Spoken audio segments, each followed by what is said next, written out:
I'm not a fucking oracle. So why is the New York Times still doing this shit? Why is the New York Times still making it seem like this is a major W for Donald Trump? Because that's what they did. The Daily basically did that today. In at odds with the reality, at odds with everything that we have seen thus far, and also at odds with like other analysts that aren't playing this line. First of all, that doesn't include the tariffs that are. For the record, the reason why he's doing this is because, one, Trump loves fucking shit up and then trying to restore what he fucked up and then try to secure a victory that way. That's the art of the deal. That's a classic Trump. Okay? Like, you make a play, you destabilize, and then you fold. But in the process of folding, people go, okay, well, at least you didn't fuck up everything. Like, thank God he brought this back. And that's the real art of the deal. Okay? That is the real art of the deal. That's how he is. I mean, that's basically how he's conducted himself over and over again, right? Luckily, he's saving the Labubu market for Cutie Cinderella, so shouts out to that. So there's that. Art of the deal, art of the steal. Now, with China, the efforts here are numerous. He wants to decouple our other trading partners from China. He does not want China to be a manufacturing hub. But the real stress point here wasn't necessarily the counter tariffs that China actually implemented to the United States of America. The real pressure point was China's effective trade embargo on key minerals that are necessary for American defense. That made things very unstable. That actually became a matter of national security. Okay? When China said, well, we have refinement capabilities, we have a monopoly on refinement for rare earth minerals that are necessary for a million different components that you need to build in the United States of America for your defense industry, all of a sudden, this became a real issue, okay? This became a matter of national security. So for Trump, he had to fix that problem, a problem that he created for no reason, that nobody asked for. So here we are. That are our tariffs, and it doesn't include tariffs on cars, steel, aluminum, things such as that, or tariffs that may be imposed on pharmaceuticals, because we want to bring the pharmaceutical businesses back to the United States, and they're already starting to come back now based on tariffs, because they don't want to pay 25, 50, or 100% tariffs, so they're moving them back to the United States. I spoke to Tim Cook this morning, and he's going to, I think, even up his numbers, $500 billion. He's going to be building a lot of plants in the United States for Apple, and we look forward to that. I really do look forward to that. But the talks in Geneva were very friendly. The relationship is very good. We're not looking to hurt China. China was being hurt very badly. They were closing up factories. They were having a lot of unrest. And they were very happy to be able to do something with us. And the relationship is very, very good. I'll speak to President Xi maybe at the end of the week. We have some other things we're doing. But one of the biggest things that we're doing, and I don't know if people realize this, but we made a great deal with China, great trade deal. But it was a much bigger deal originally, and then they canceled it right in the last day. Some of you faces I remember were there when that happened. I remember you. And we had a deal where they opened up their country to trade with the United States. And they took that away at the last moment, and then I canceled the whole thing. And then 6 months later, we ended up doing a smaller deal. But it was a big deal. It was $50 billion worth of product that they were going to. Yeah, here's Charles Gasparino from Fox Business, by the way, the man who has been incredibly critical of Trump's tariff regime throughout this entire process, says, breaking, in talking to sources who run small business, the pause with China came just as their companies were on the precipice of disaster, since they sourced so much of their material from China, and the containers coming from China were coming back empty. If you want to know why we were as desperate for a deal as the Chinese, it's because small business, a key MAGA constituency, was about to get crushed. This is the other side of the story as well. Yeah, this is my favorite. I'm voting for Donald Trump for the economy and to own the libs. Well, there went my shoe business. I don't understand why the tariffs have to eliminate the de minimis exemption. Why does government punish small businesses in the country knowing full well that Nike and all the big brands will be fine paying the taxes, but Steffi and I get wiped out? All the crazies really are coming out lately, and common sense seems lost a lot of them time. Yeah, common sense not so common. Tariffs are still not gone, by the way. So these guys will still suffer, just not as much. It is no longer like a de facto trade embargo, but there's still issues. The rest of the world. Okay. Every major trader and investor I spoke to today said markets are ripping, not because Trump crafted some great art of the deal with China on trade. Rather, we are back to square one with the country and kicking the tariff war can down the road that averts stagflation in the short term and maybe longer if we get a deal in 90 days. Yes, markets love trade capitulation. Yeah, it's the Trump fuck up / subsequent cleanup. This is precisely what's taken place. No U.S. citizen should be detained by law enforcement at the border or anywhere because of their protected speech. ICE and CBP are the enemies domestic that federal officials swear an oath to defend against. Okay, Ari Cohn, First Amendment and defamation lawyer, lead counselor for tech policy from the FIRE org. Just a question out of curiosity. Are you in any way, shape, or form scared for your safety given recent events happening in the U.S.? No. Stop asking me this question, please. Attacks against me from the federal government for exercising my First Amendment rights is not going to stop me. Okay? It's not. It's ridiculous. Why the fuck would I capitulate? Fuck them. And you shouldn't either. Do not obey in advance. We still have some norms and a crumb of a crumb of institutional power here. So until the First Amendment protections are completely eroded, I will do everything in my power to keep speaking truth to power. Anyway, let's continue. Purchase from our farmers, etc. And we agreed to that. People thought it was 15 because they were doing 15. We made it 50 because I misunderstood the 15. I said, you got to get 50. Because when I asked, if you remember the story, when I asked, what are we doing with them?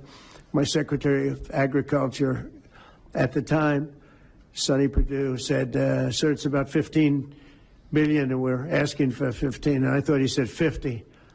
So I said, so they came back with the deal at 15. And I said, no way, I want 50 because you said 50. They said, sir, we didn't say that. Anyway, bottom line, I said, go back and ask for 50. And they gave us 50. And they were honoring the deal. And we would call them up a lot for the corn and for the wheat and for everything. They were honoring the deal. And then when Biden got in, they no longer honored the deal. There was nobody to call. I would call on an average of once every 2 weeks to say, come on, you have to speed it up a little bit. And our farmers were doing great. I said to them, buy more land and bigger tractors, if you remember. That's what happened. But the deal was a very good deal. But the best part of the deal was that we opened up China. China agreed to open itself up to American business to go in. And it would have been a great thing, I think, for China. They would be able to see things that they haven't seen. They would be able to buy products that they have never been able to buy. Would have been great for American business. I think it would have brought unity between China, better unity between China and the United States.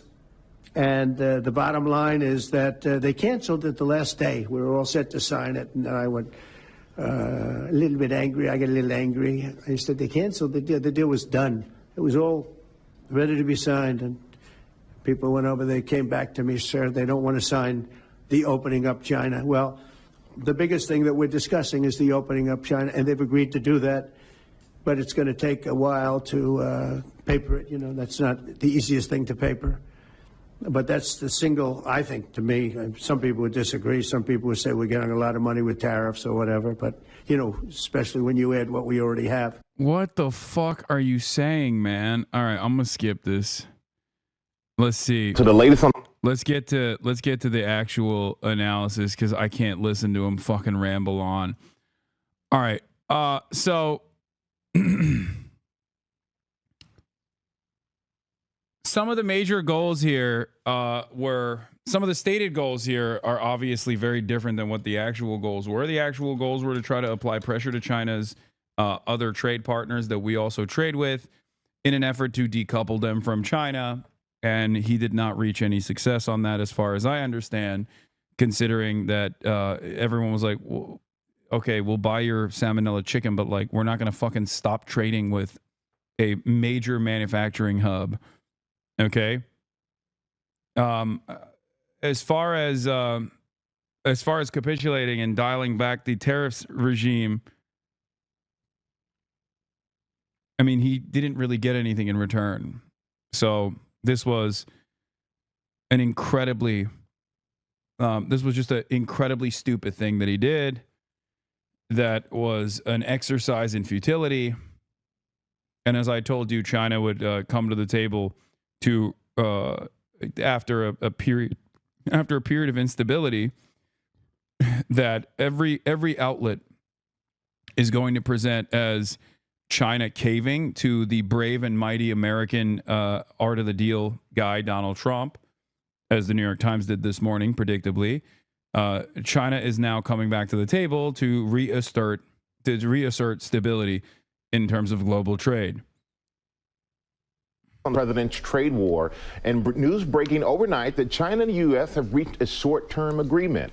Our senior political correspondent, Rachel Scott, is tracking the latest on this trade deal. Good morning, Rachel. Michael, good morning to you. And this is a breakthrough in talks between the world's two largest economies, but it's also a dramatic retreat from President Trump's 145% tariffs that he imposed on Chinese imports. After all of the tough talk and hard lines, both sides agreeing to dramatically roll back their tariffs, at least for now. This morning, the Trump administration emerging from a marathon weekend of negotiations, announcing the U.S. has reached a trade deal with China to significantly lower most tariffs for 90 days. We have reached an agreement on a 90-day pause and substantially moved down the tariff levels. The U.S. agreed to roll back its steep 145% tariff on Chinese imports to 30%. There is something really interesting about how the New York Times very quickly wrote a report on how China was on the verge of failure and on the verge of collapse, and that Donald Trump's actions actually caused them to capitulate and come to the table and backtrack on everything. And it's like, I don't know how you can see it as that. Also, you are the motherfucking New York Times. Why are you saying that? Okay, here's Bloomberg Business with a very different and clear-cut approach, and saying Xi Jinping's decision to stand his ground against Donald Trump could hardly have gone any better for the Chinese leader. He did. This is why, look, there are brilliant analysts who are incredibly well-read, but one thing actually ruins their perspective, and that is their inherent Western bias, their refusal to understand how the Chinese government operates, and their refusal to ever entertain China as a reasonable state actor instead of like this belligerent state that is constantly on the verge of collapse. I'm telling you right now, this is the reason why a lot of Western analysts who are incredibly well-read routinely fucking fail to call this shit in the way that someone, myself, not as well-read, total dumbass, himbo, can actually call ahead of time what is going to take place. I'm not like brilliant or anything. I don't have the gift of foresight. I simply am looking at the situation and not assuming that China is on the fucking verge of collapse as this like despotic dictatorship that's gonna crumble any day now. Okay, that's it. I'm not a fucking oracle. So why is the New York Times still doing this shit? Why is the New York Times still making it seem like this is a major W for Donald Trump? Because that's what they did. The Daily basically did that today. at odds with the reality, at odds with everything that we have seen thus far, and also at odds with like other analysts that aren't playing this line. Yeah, this is the article title. This was the New York Times assessment. A vulnerable China comes to the table. So, have you? The negotiations between China and the U.S. have implications for a global economy rocked by President Trump's tariffs. What a stupid way to cover this.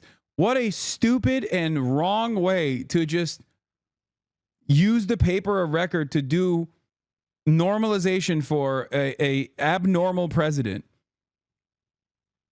It blows my mind, okay? New York Times journalists also said Trump receiving a plane isn't corruption. This is not specifically quid pro quo. It is corruption, and I'm here for it, by the way. Who blinked first? How the U.S. and China broke their trade deadlock? Wait, what did the Financial Times say? I want to see, because I do trust the Financial Times. Probably one of the best newspapers.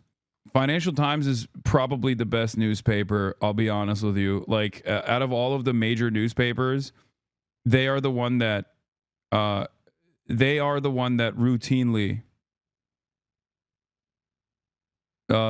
has done fantastic coverage both on Gaza. What is happening here? Okay. All right. The first meeting to break the U.S.-China trade deadlock was held almost 3 weeks ago in the basement of the IMF headquarters, arranged under cover of secrecy. U.S. Treasury Secretary Scott Bessent, who was attending the IMF spring meetings in Washington, met China's Finance Minister Liu Fuan to discuss the near-complete breakdown in trade between the world's two biggest economies, according to people familiar with the matter. The previously unreported encounter was the first high-level meeting between U.S. and Chinese officials since Donald Trump's inauguration and the launch of his tariff war. The talks culminated this weekend in Geneva with Bessent and He Lifeng, China's vice premier, agreeing a ceasefire that would slash respective tariffs by 115 percentage points for 90 days. Despite both sides warning that they are willing to dig in for the long haul, the truce proved easier and faster to agree than expected. One overriding question has significant implications for the negotiations to come. Did Beijing or Washington flinch first? Trump on Monday claimed victory, saying he had engineered a total reset with China. Bro, you started it.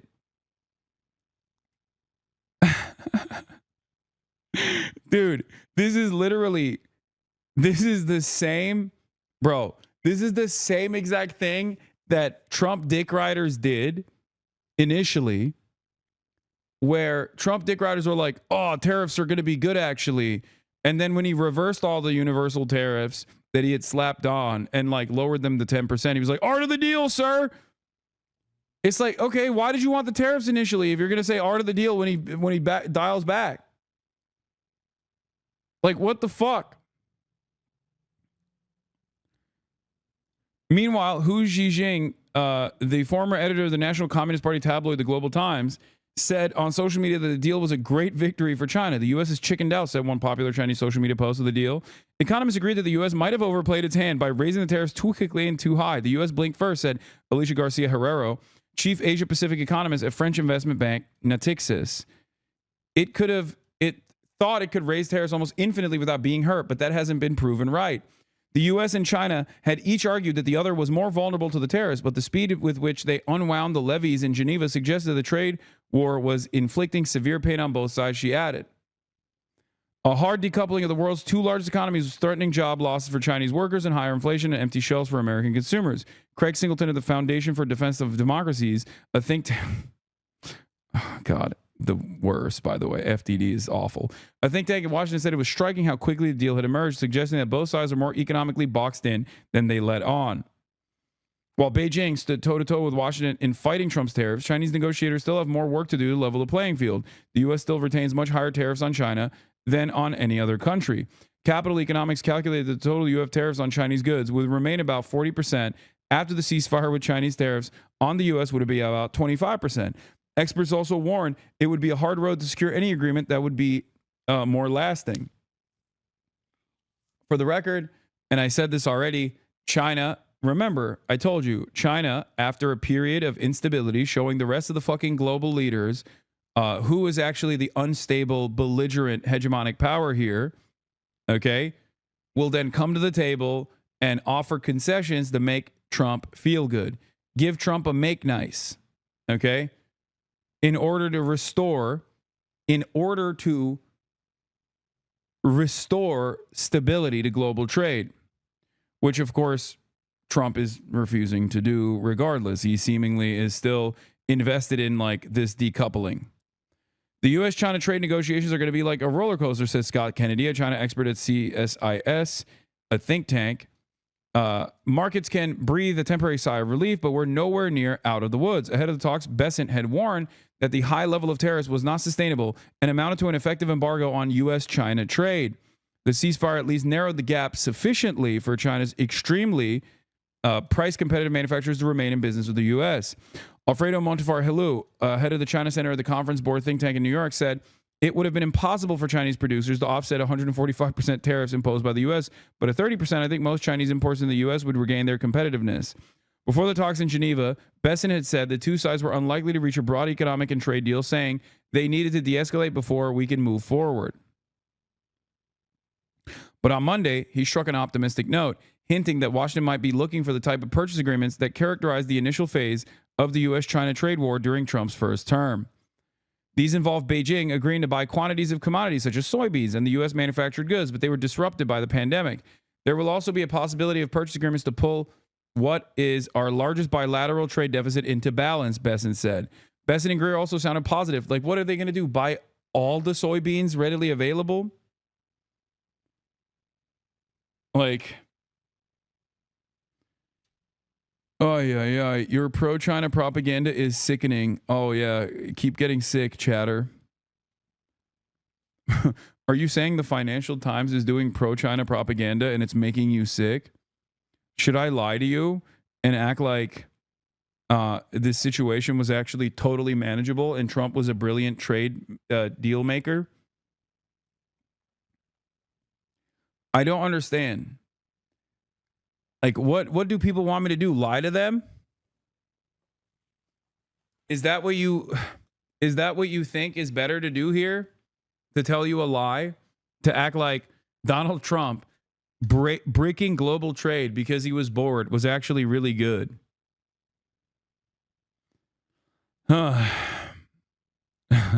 Listen up, President Xi. I'm sorry.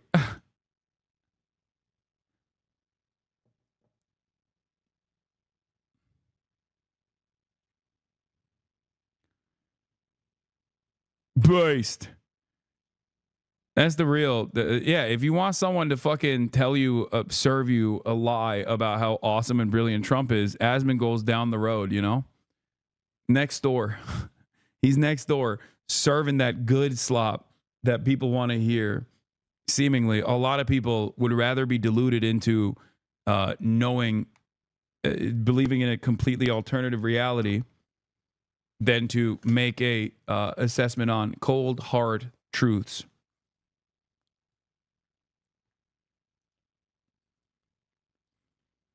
The upside surprise for me this weekend was the level of Chinese engagement on the fentanyl crisis. He said the Chinese delegation included an official who had very robust and highly detailed discussions with someone from the U.S. National Security Team. For Beijing, a fentanyl deal could erase 20 percentage points of remaining tariffs imposed by Trump, placing China roughly on a level playing field with other countries exporting to the U.S. China would still face the fentanyl stuff is the funniest. I know you seeing these. Dude, it's my most annoying. Okay, here, take a week off. I'm sorry. One of the things that annoys me the most is like when chatters go, I know you saw my post. I know you saw my post. Respond to me. There's 40,000 people in here, man. Jesus Christ. Asman briefly floated suing me. Wait, what? For what?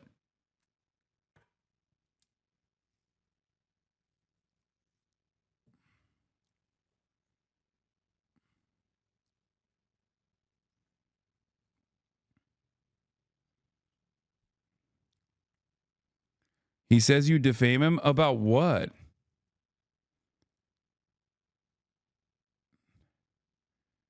I defame him for what? Saying that he doesn't take a shower?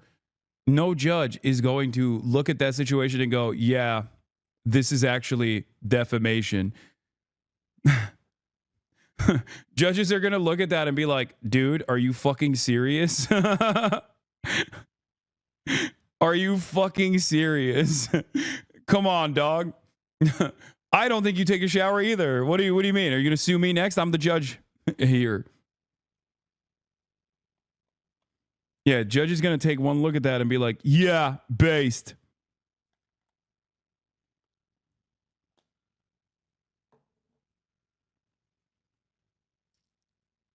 It's funny to see Asmongold also turn into Ethan Klein, like trying to be litigious and shit.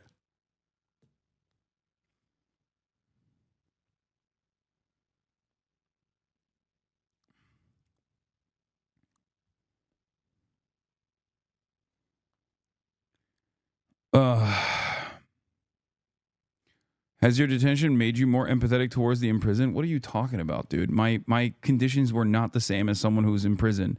Also, I'm already maximum empathetic to people who are in prison, so.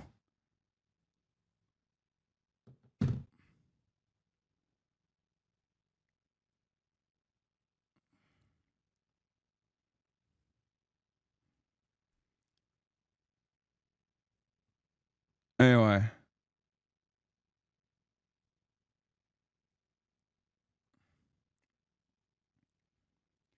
Where was I? Let's continue. Even with this the fentanyl stuff. The fentanyl stuff is extra funny. The fentanyl stuff is extra funny because like virtually everyone knows the fentanyl stuff is just bullshit. Like it's not bullshit that fentanyl is coming into the United States of America, but it is like a bullshit reason to try and start a trade war. You know what I mean? So everyone is basically trying to be like, listen, big dog.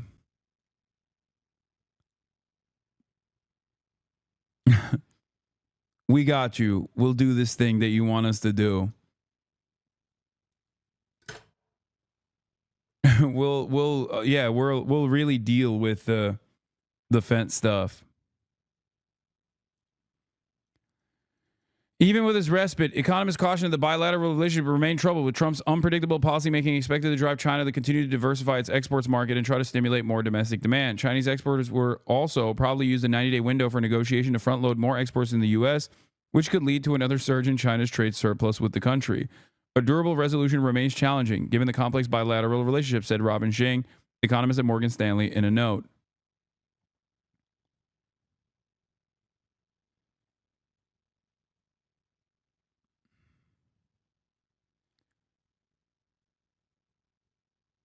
Anyway.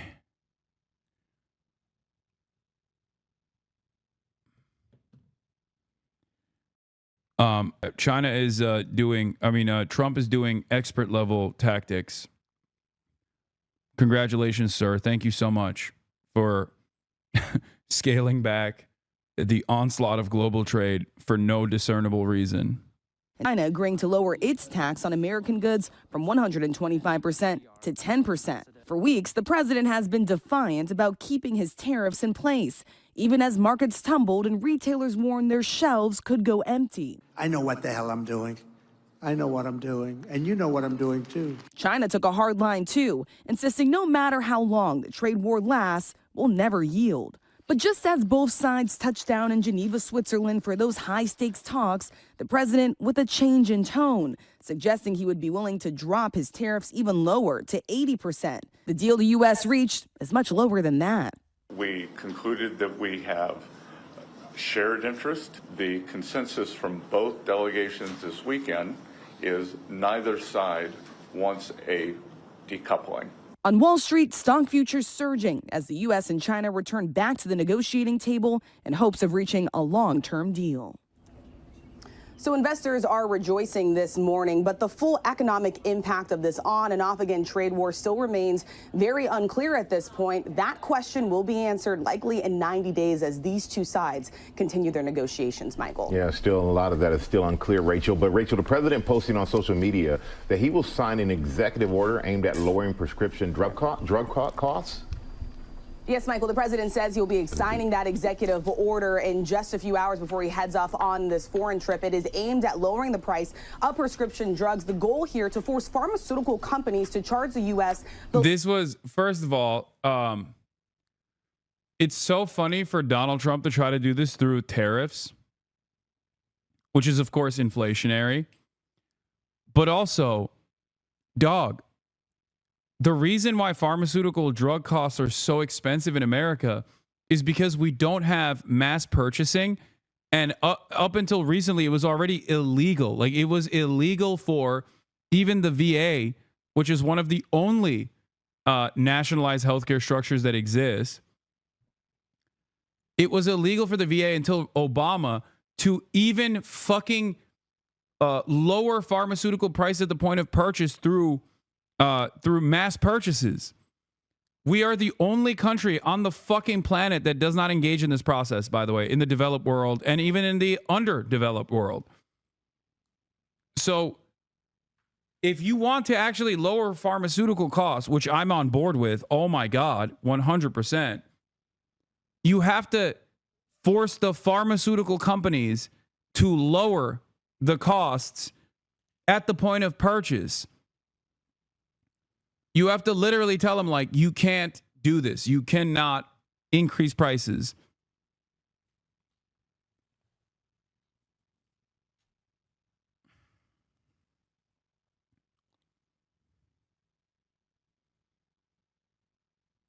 China does it. Everybody does it. It's not unique to China at all. He has to implement. Look, medicine is an inelastic. Medicine has inelastic demand. Okay, which means inelastic demand means that the price can be erroneously increased, and people still need it regardless. Because if they don't get it, they fucking die. So people will pay whatever price you set for it, or they die. So the only thing you could do in this process is either restructure the way that the American government purchases all medicine and create some semblance of socialized medicine structure so that there is bargaining agreements at the point of purchase when you're mass purchasing for the country, as is the case with every fucking country on the planet, by the way. Virtually every country on the planet does this.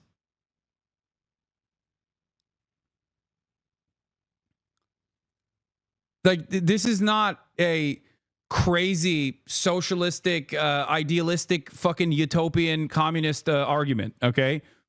Every country does this, except for the United States of America. Or if you can't do that because you don't want to do socialized medicine, you have to implement price controls.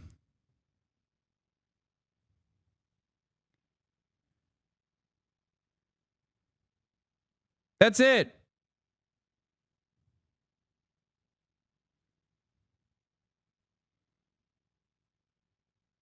Hold on.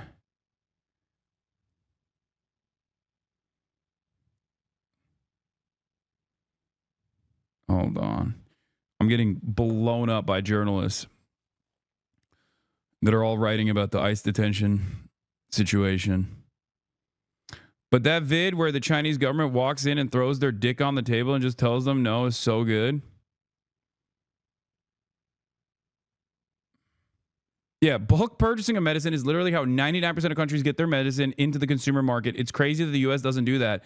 And the only area where they actually do engage in bulk purchasing is is Veterans Affairs, because that is the only thing that is like resembling a nationalized structure. And there are a lot of complications for the VA, obviously, because like their entire insured pool is deeply fucking sick because they're veterans, right? You get fucked up during basic training. So there is no way to leverage the healthy pool that is paying into this process with the unhealthy pool, because the entire pool that needs care is unhealthy, and it's an ever-growing pool of unhealthy people. So it's not even a perfect representation of like how nationalized medicine would work. Having said that, it was illegal until recently for even the VA to engage in bargaining at the point of bulk purchase. Please understand how fucking psychotic this country is. For Europeans that are tuning in, think about how fucking nutty that is, okay?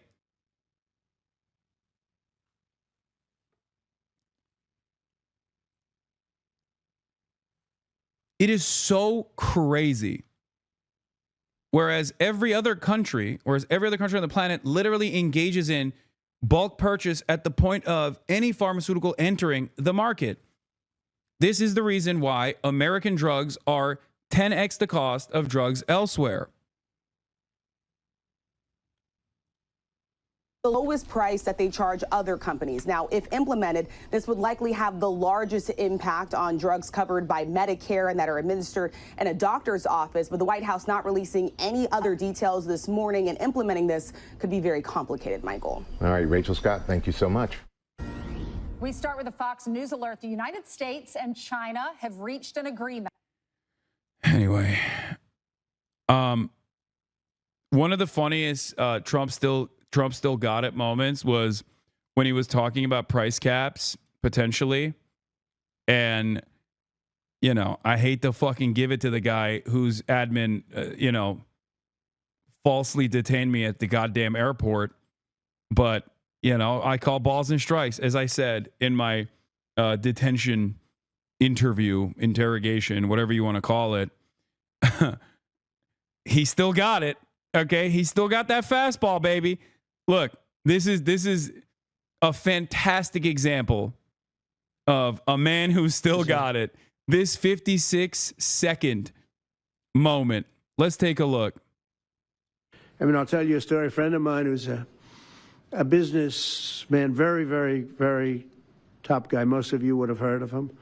A highly neurotic, brilliant businessman, seriously overweight.